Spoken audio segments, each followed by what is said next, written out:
নমস্কার বন্ধুরা, আশুস রূপ গার্ডেনের তরফ থেকে সবাইকে এই বর্ষ শেষের নমস্কার আর শুভ নববর্ষ আগত তারও শুভেচ্ছা জানিয়ে আজকে দেখাবো যে আঙুর আমার কি অবস্থা এবং আঙুরের এই সময়ে এই যে ফল বড় হয়েছে এখন কি পরিচর্যা সেটাই দেবো এবং কি কি খাবার এই সময় দেবেন ফলের সুন্দর কালার আসার জন্যে এবং মিষ্টি করার জন্যে যেসব খাবারগুলো এখন দরকার এবং পরিপূর্ণতা পাওয়ার জন্যে যে খাবারটা দরকার সেটাই আমি এখন আপনাদের দেখাবো। সঙ্গে থাকুন। আচ্ছা, আপনাদের বলেছিলাম যে এই সময় এই যে আঙুর গাছে ফল এসে গেছে বেশ বড় সড়ো, ঠিক পাকার হয়তো 15-20 দিন আগে যে জিনিসটা অবশ্যই আপনারা দেবেন সেটার মধ্যে হচ্ছে ব্যাপারটা হচ্ছে এরকমই যে আমি যেমন এখানে 3টে গাছের জন্য খাবার তৈরি করছি। এখানে 4 চামচ আমি এমওপি নিয়েছি, মিউরেটেড অফ পটাশ, আর এইটা নিয়েছি সিঙ্গেল সুপার ফসফেট বা 0050 এটা নিয়েছি, এটাও আমি 3 চামচ নিয়েছি। এখানে ওই চামচের 3 চামচ, আর 2 চামচ নিয়েছি এপসাম সল্ট বা ম্যাগনেসিয়াম সালফেট, এই যে এপসাম সল্ট এটা নিয়েছি 2 চামচ, আর বোরন নিয়েছি 1 চামচ। এই বোরন এটা মিশিয়ে দেবো।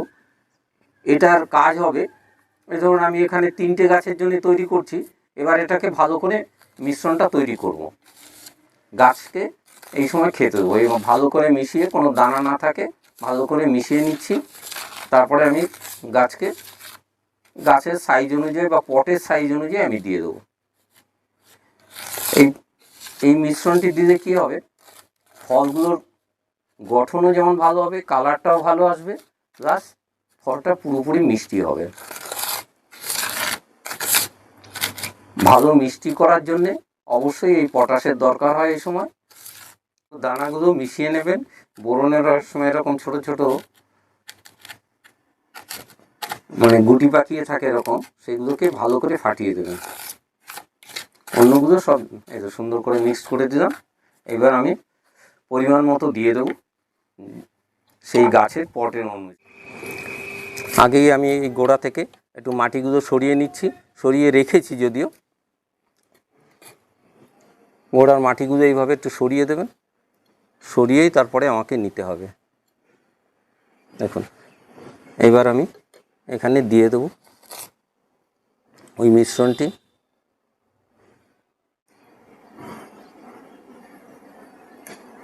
খুব বেশি দিলাম না, গাছের পট অনুসারে আমি দিচ্ছি।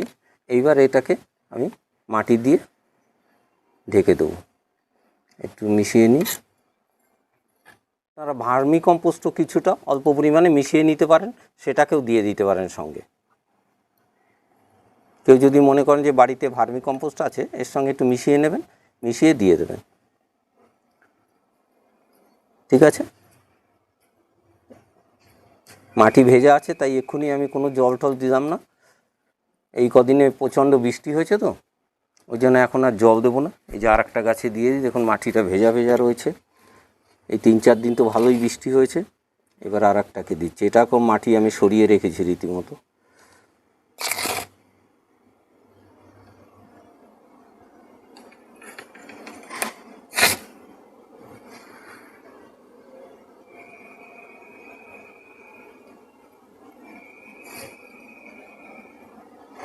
যেটা দেখছেন এটা হচ্ছে রেড গ্লোব। রেড গ্লোবেরও ফলন দেখুন প্রচুর, একদম ব্রাউন কালারের হয়, খুব সুন্দর, তেমনি মিষ্টি। হয়তো একটু চামড়াটা একটু মোটা, কিন্তু প্রচণ্ড মিষ্টি এবং ভালো ফলনটা। ছাদের জন্য একদম উপযুক্ত গাছ হচ্ছে এই রেড গ্লোব। দেখুন কেমন কতগুলো থোকা ধরেছে ওইটুকু গাছ। 12 ইঞ্চি একটা সিমেন্টের টাব আছে ওখানে।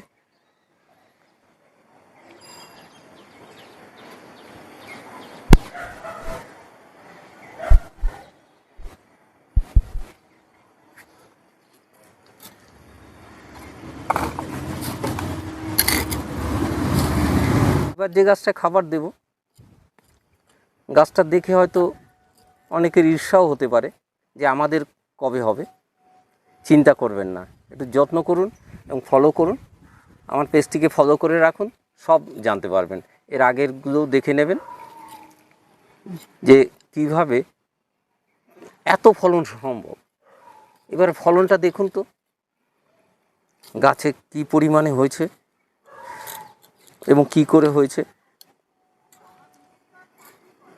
আগের ভিডিওতেই দেখেছেন যে মাটি কিভাবে তৈরি করতে হয়, সেটা আমি বলেছি আগের ভিডিওগুলোতে। বিশেষ করে আপনারা 60% এমনি গার্ডেন সয়েল দেবেন, 30% গোবর সার আর ভার্মি মিশিয়ে দেবেন, সঙ্গে ধানের চিটে মিশিয়ে দেবেন, আর একটু হাড়কুচি শিংকুচি ওইগুলোই 10% নিমখোল দিয়ে মাটি তৈরি করে নেবেন। তারপরে ফলনটা দেখে যান আপনি। ফলনটা এবার এই গাছটাকে দেখলেই বুঝবেন, এটা গ্রিন রঙের। যে এইটুকু গাছ, এইটা 22 ইঞ্চি টাবে আছে। এই টাবটা একটু বড় দিয়েছি, বড় দিলেই ভালো হয়। আর মাটির মিশ্রণের সময় অবশ্যই ট্রাইকোডার্মা দেবেন, এটা মাথায় রাখবেন। ট্রাইকোডার্মা দেবেন এই জন্যেই, মাটির মধ্যে যত ধরনের খারাপ জার্ম আছে বা ব্যাকটেরিয়া আছে ওগুলোকে শেষ করে দিয়ে ভালো ব্যাকটেরিয়ার জন্ম দেয় এবং তার বৃদ্ধিতে খুবই সাহায্য করে এই ট্রাইকোডার্মা ভিরিডি। অবশ্যই দেবেন। আর আজকে খাবার দিচ্ছি, কারণ আর 15-20 দিনের মধ্যেই এই ফল পাকতে শুরু করবে এবং আমার হারভেস্টিং শুরু হয়ে যাবে।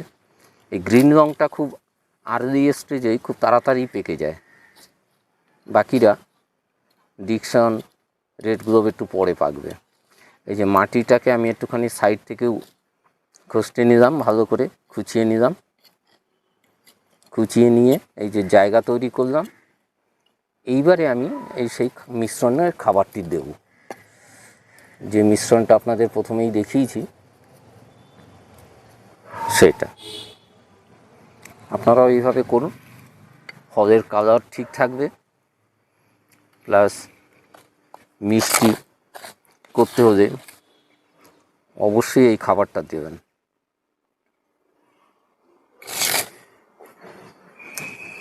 এটা হচ্ছে আমার মতো করে আমি যে চাষটা করি এবং তাতে আমি যে সুন্দর ফলন পাচ্ছি, দুর্দান্ত রেজাল্ট। যে ছাদে এত সুন্দর আঙুর করা যায়, কলকাতায় আর কেউ এত আঙুর করেছে কিনা আমার সন্দেহ আছে। কেউ করলে জানাবেন যে কোথাও যদি থাকে।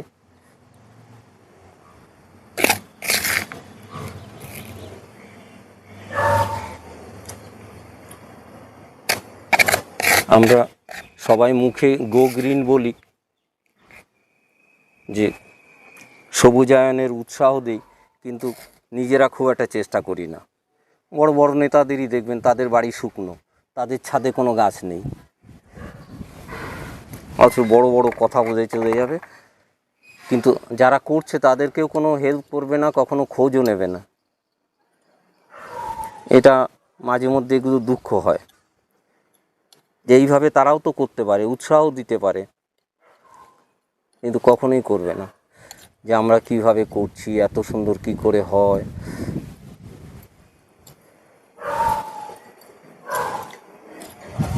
আমার বাগানে আমি একবার কফি করেছিলাম, কফি গাছ, সেবারে আনন্দবাজারেও এসেছিলেন, মন্ত্রী ছিলেন কৃষ্ণেন্দু নারায়ণ চৌধুরী, উনি একবার বলছিলেন আসবেন আমার বাগানে, কিন্তু এসে উঠতে পারেননি, ওনাদের সময়ের বড় অভাব।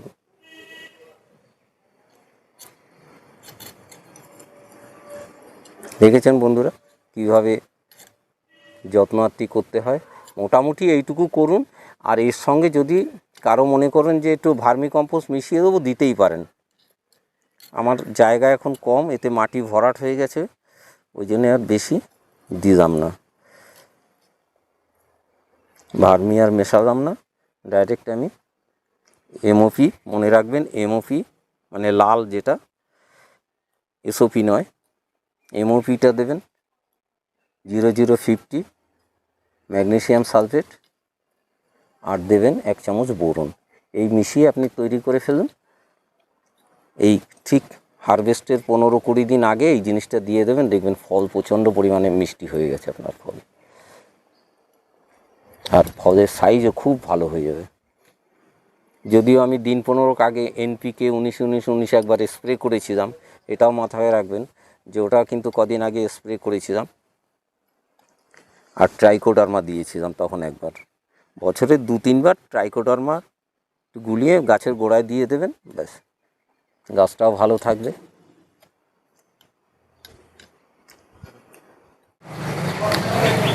হ্যাঁ বন্ধুরা, যা বলছিলাম, আপনি তো আঙুর তো দেখতেই পাচ্ছেন। এই হচ্ছে আমার নিজের কাটিং, নিচে একটা মাদার গাছ আছে, সেখান থেকে কাটিং করা গতবারেরই গাছ। সেই গতবারও ফলন এসেছিল। এইটা এখন শুনছি যারা এক্সপার্ট বা বোঝে তারা এসে বলে গেছে এটা হচ্ছে গ্রিন লং প্রজাতি। আমি যদিও অন্য নাম দিয়ে কিনেছিলাম, এখন গ্রিন লং যদি হয় দেখছি।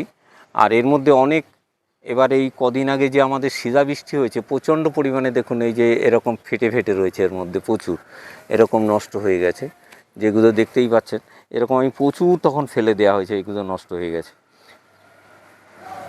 আর এই আঙুরগুলোর যে যত্নার্থী সব কিছুই দেখলেন।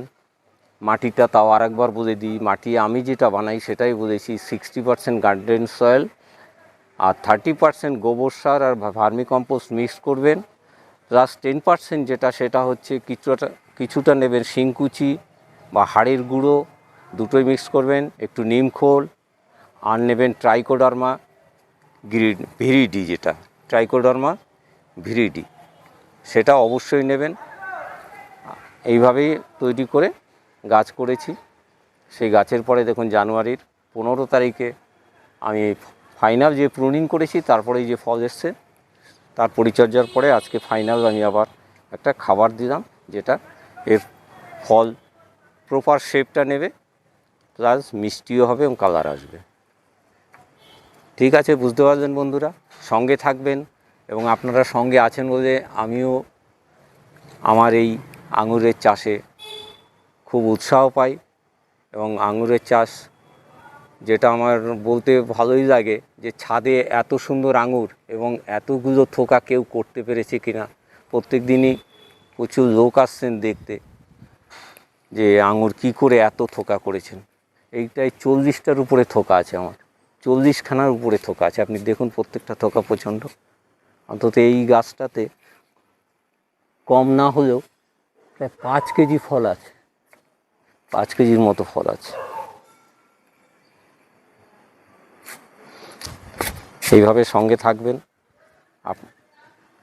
এবং সঙ্গে থাকার জন্য সবাইকেই ধন্যবাদ। আজকে এই পর্যন্তই রাখছি। পরিচর্যা তো দেখলেন। নমস্কার।